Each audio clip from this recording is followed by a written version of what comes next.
A paz do Senhor Jesus, meus queridos e amados irmãos. Eu estava pensando e meditando. Cheguei à conclusão de que quando Deus, nosso Pai eterno, deu a sua lei através do seu servo Moisés a Israel, eu estava observando, meus irmãos, ele não providenciou a divisão de seu povo em seitas e partidos. Mas na época em que Jesus veio ao mundo, as seitas e os partidos estavam bem fixados.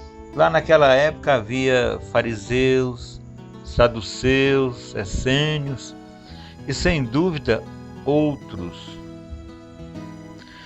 Suponhamos, irmãos, que todos os que eram sérios a respeito de religião seriam associados a uma dessas seitas. Todas aquelas pessoas sérias que levavam a sua fé alicerçada em sua religião.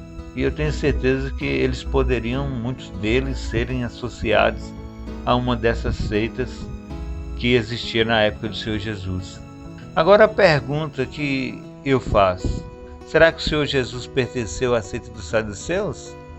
Dos essênios? Ou seja lá quem for? Muito interessante, meus irmãos, é que todos têm que concordar que ele não pertenceu a nenhuma delas.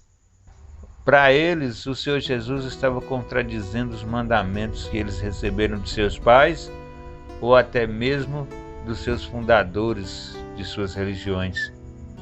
O Senhor Jesus, ele manteve sua independência.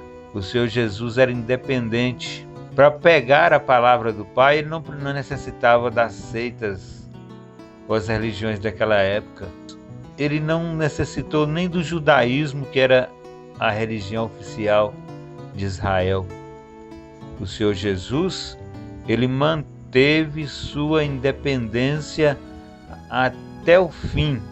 E ele manteve relação com Deus, o seu Pai.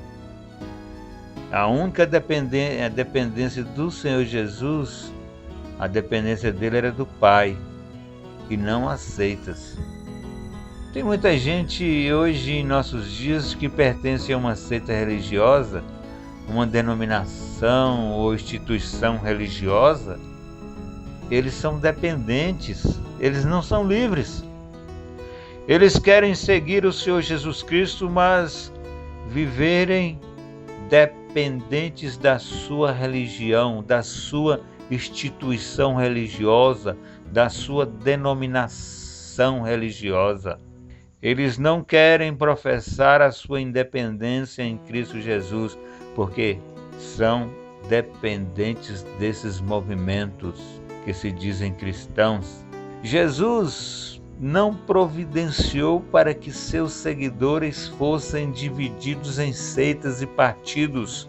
Ele antes desejava que pudessem ser unidos. Depois de orar por seus apóstolos, ele acrescentou, está em João capítulo 17, versículo 20 e 21. Não rogo somente por estes, mas também por aqueles que vierem a crer em mim, por intermédio da sua palavra, a fim de que todos sejam um. E como és tu, ó Pai, em mim e eu em ti, também sejam eles em nós. Que oração maravilhosa que o Senhor Jesus fez, intercedendo para os seus seguidores. Jesus não citou nenhuma seita, Jesus não citou nenhuma religião de sua época. Jesus não olhou para o presente, ele olhou para a sua igreja no presente e orou para aqueles que ainda iam de crer nele. Ele não orou para as denominações ou instituições religiosas, mas ele orou pedindo ao Pai que, assim como ele era um no Pai, e o Pai nele, também que aqueles que crescem em seu nome também fossem um só, tanto no Pai como no Filho.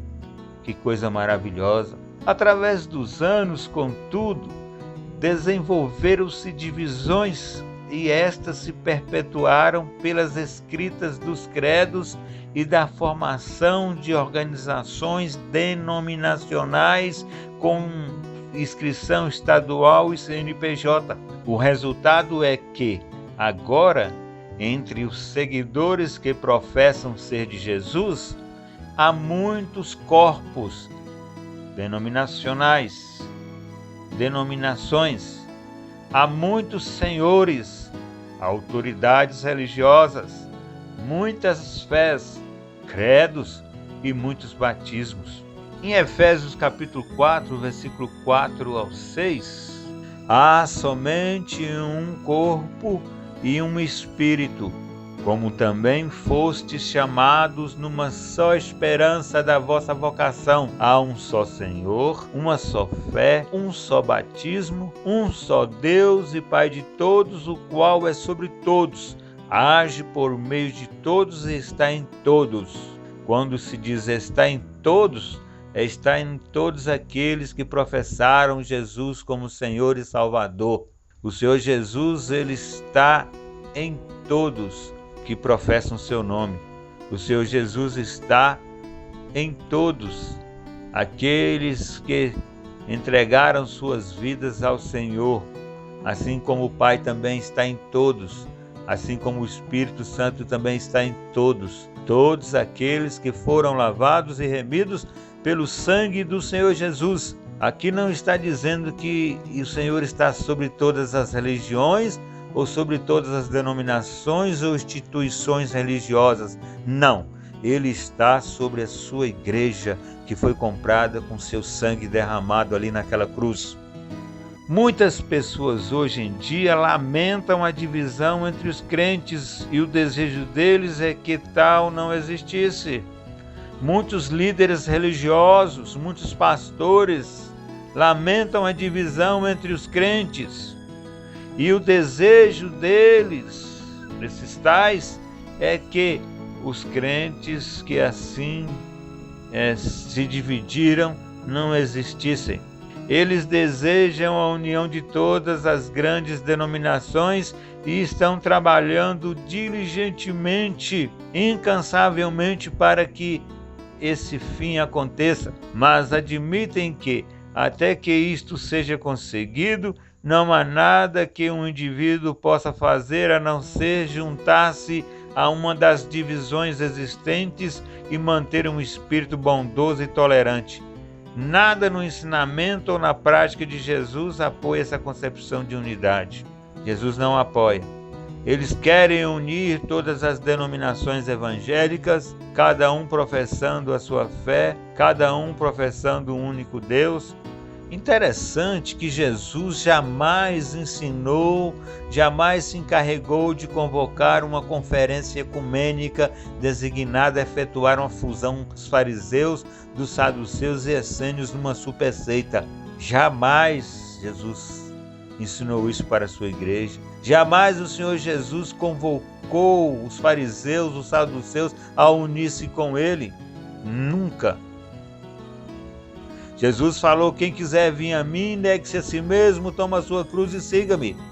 E interessante que nem orou para que seus discípulos pudessem unir-se numa superdenominação. Ele orou antes para que os crentes individuais se unissem nele e no Pai. Seu ensinamento foi designado para trazer indivíduos de doutrinas e tradições dos homens para a simples palavra de Deus, o Evangelho, através do seu ensinamento e exemplo.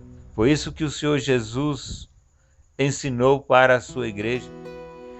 Jesus prometeu construir sua própria igreja. Ele disse: sobre esta pedra edificarei a minha igreja. Está em Mateus capítulo 16, versículo 18. O Senhor Jesus prometeu construir só uma igreja e ela seria dele. Nós temos observado aí quantas pessoas que pertencem a certas denominações e os líderes destas tais denominações dizem que são donos dessa igreja. Meu Deus do céu, tem misericórdia. Voltando a falar, o Senhor Jesus, ele prometeu construir só uma igreja e ela seria dele. Jesus fundou uma só única igreja, não existe duas igrejas de Jesus ou assim sucessivamente, mas ele construiu uma só igreja. E ela não seria de líderes religiosos, mas ela seria dele, para ele e por ele. A rocha sobre a qual ela tinha que ser edificada não era Pedro, mas a verdade que Pedro confessou, porque ninguém pode lançar outro fundamento além do que foi posto, a qual é Jesus Cristo. A palavra igreja significa convocado. Pregando o evangelho no dia de Pentecostes, Pedro e os outros apóstolos convocaram aqueles que creram em Jesus. Ouvindo eles estas coisas, compungiu-se-lhes o coração e perguntaram a Pedro e aos demais apóstolos: que faremos, irmãos? Respondeu-lhes Pedro: arrependei-vos e cada um de vós seja batizado em nome de Jesus Cristo para a remissão dos vossos pecados e recebereis o dom do Espírito Santo. Atos capítulo 2, versículo 37 e 38. Então, os que lhe aceitaram a palavra foram batizados, havendo um acréscimo naquele dia de quase 3.000 pessoas. Atos capítulo 2, versículo 41. O que me vem na mente aqui agora, através desse texto que eu li, Atos capítulo 2, versículo 41. Então, os que lhe aceitaram a palavra foram batizados, havendo um acréscimo naquele dia de quase 3.000 pessoas. Essas 3.000 pessoas fizeram pré-batismo? Essas 3.000 pessoas tiveram que passar por um processo de ensinamento, um processo de doutrinamento, um processo de aprendizagem sobre a respeito de seguir uma certa denominação evangélica, seguir as regras de uma certa denominação, seja qual ela que seja, qual instituição que seja. Será que Pedro fez um documento e falou assim: olha gente, a partir de hoje vocês vão ter que seguir essas regras aqui, viu?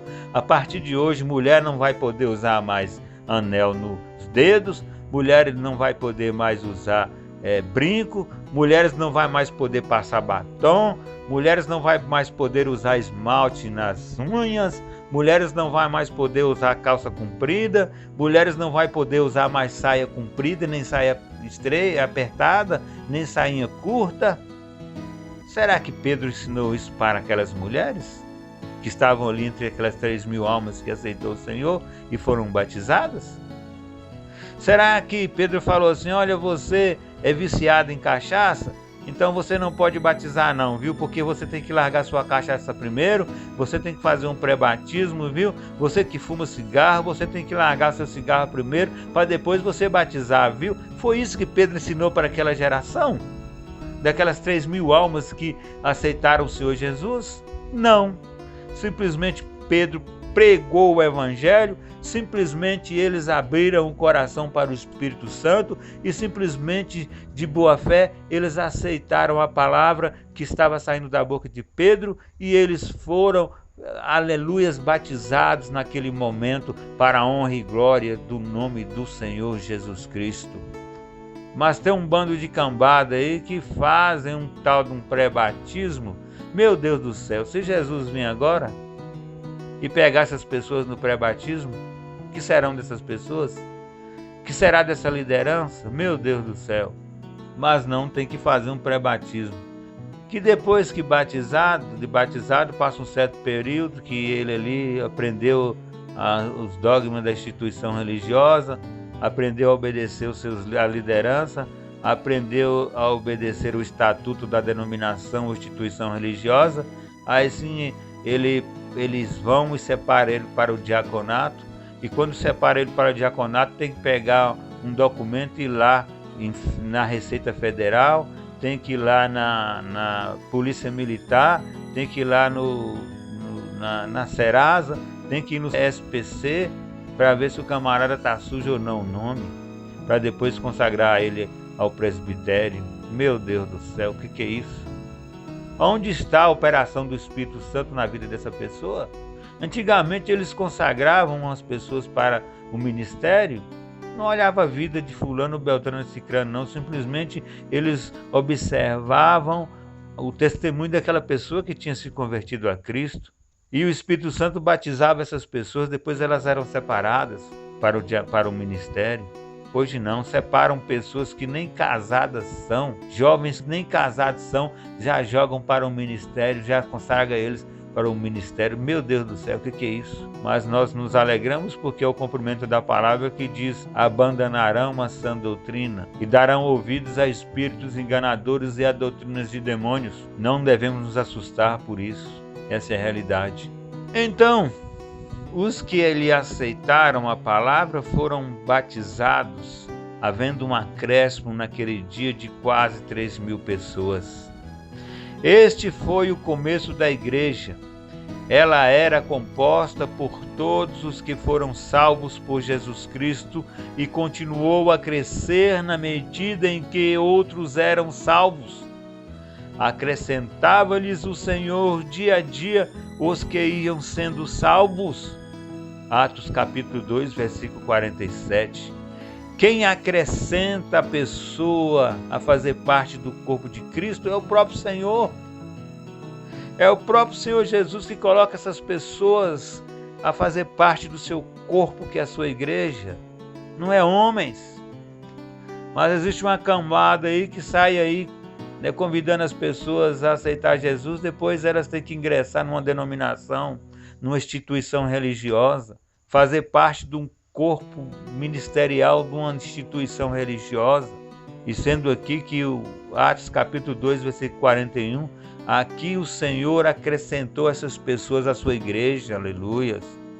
Então quem acrescenta o homem à igreja é o próprio Senhor, é o próprio Jesus, não é os homens. Grupo dessas pessoas salvas encontrava-se em várias cidades. Cada grupo era um pedaço do corpo de Cristo.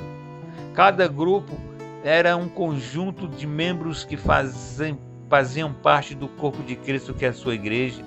Ainda que unidos em Cristo, eles eram independentes de qualquer associação ou federação humana. Cristo os dirigia através de seus apóstolos, inspirados pelo Espírito Santo, ensinando-lhes como deveriam adorar e trabalhar juntos para a glória do Senhor Jesus. Se obedecermos às mesmas instruções que Pedro deu no Pentecostes, arrependendo-nos de nossos pecados e sendo batizados em nome de Jesus Cristo, nós também seremos salvos. Quando formos salvos, o Senhor nos acrescentará à sua igreja, como acrescentou aqueles cristãos. Eles não se ligaram a nenhuma outra organização religiosa, nem devemos nós nos ligar também. Em Cristo somos unidos com todos os outros que estão nele. Assim, entrando na igreja do Senhor, teremos que estudar cuidadosamente a descrição dessa igreja no Novo Testamento. Isto é encontrado no livro de Atos e nas cartas que se seguem a ele. Desde que os apóstolos foram guiados pelo Espírito Santo, podemos ficar certos de que os irmãos devem estar sob sua instrução. Talvez você encontre um grupo independente de cristãos, seguindo o padrão do Novo Testamento, já fazendo reuniões em sua cidade. Se não, apenas 2 ou 3 que tenham o mesmo propósito podem encontrar-se e adorar juntos de modo aceitável. Nenhum grande edifício de igreja faz-se necessário. Havia igrejas no primeiro século que se reuniam nas casas. Romanos capítulo 16, versículo 5, 1 Coríntios capítulo 16, versículo 19. Nenhum sacerdócio ordenado por homens é necessário, desde que todos os cristãos são sacerdotes. 1 Pedro capítulo 2, versículo 5. Nenhum alvará de nenhuma organização é necessário, porque a única filiação é com o corpo de Cristo. Jesus disse: porque onde estiverem 2 ou 3 reunidos em meu nome, ali estou no meio deles. Mateus 18, versículo 20. Nós cremos na palavra do Senhor, cremos que quando nos reunimos em casa juntamente com a nossa família e começamos a adorar, começamos a glorificar, começamos a fazer um apelo para aqueles dos nossos familiares que ainda não entregaram sua vida para Jesus, que aceitam o Senhor Jesus como o único e suficiente Salvador, aí sim o Senhor Jesus Cristo está no meio de nós. Jesus não habita em templos feitos por mãos de homens. Quando disserem para vocês, olha, Jesus está lá no templo fulano de tal, não acrediteis. Jesus está no templo Beltrano de tal, não acrediteis, meus amados. Mas o Senhor Jesus, Ele habita na sua igreja. O Senhor Jesus habita naqueles que entregaram suas vidas para Ele. É porque o Senhor Jesus acrescenta aquelas pessoas que verdadeiramente aceitam Ele como Senhor, a sua igreja. A igreja é do Senhor Jesus. As denominações podem ser do presidente fulano de tal, pode ser do bispo fulano de tal, pode ser do pastor fulano de tal, mas a igreja de Jesus Cristo, ela pertence ao Senhor Jesus Cristo, porque foi Ele que comprou a sua igreja, lavada e remida pelo seu sangue naquela cruz. Essa história de que você só pode congregar numa denominação ou instituição religiosa, isso é coisa diabólica, isso é coisa do inferno, meu irmão. Saia fora. Você é lavado e remido no sangue de Jesus, convoca seus irmãos em Cristo Jesus para congregar juntos, adorar e glorificar o nome do Senhor Jesus. Quando nós reunimos em nossas casas, não precisamos pagar aluguel, não precisamos pagar imposto de templo, não precisamos pagar luz de templo, não precisamos pagar água de templo, não precisamos dar dízimos para que eles possam dizer que era para pagar as contas do templo. Não precisamos dessas coisas não. Nós precisamos ser cheios do Espírito Santo. E quando tiver um irmãozinho em nosso meio que está passando necessidade, é obrigação de nós comunicarmos uns aos outros a necessidade do irmão e ajudar aquele irmão que está passando necessidade até que ele aprenda a caminhar sozinho na presença do Senhor, até que ele consiga arrumar um bom emprego e assim dar conta da sua casa, do seu trabalho, do seu sustento. Quando nós fazemos isso, o Senhor se alegra, porque Jesus fala: aquele que cuida de um desses pequenininhos está cuidando de mim. Porque nós somos membros do corpo de Cristo. Que o Senhor Jesus possa poderosamente falar no coração de cada um. Fiquem todos na paz do Senhor Jesus.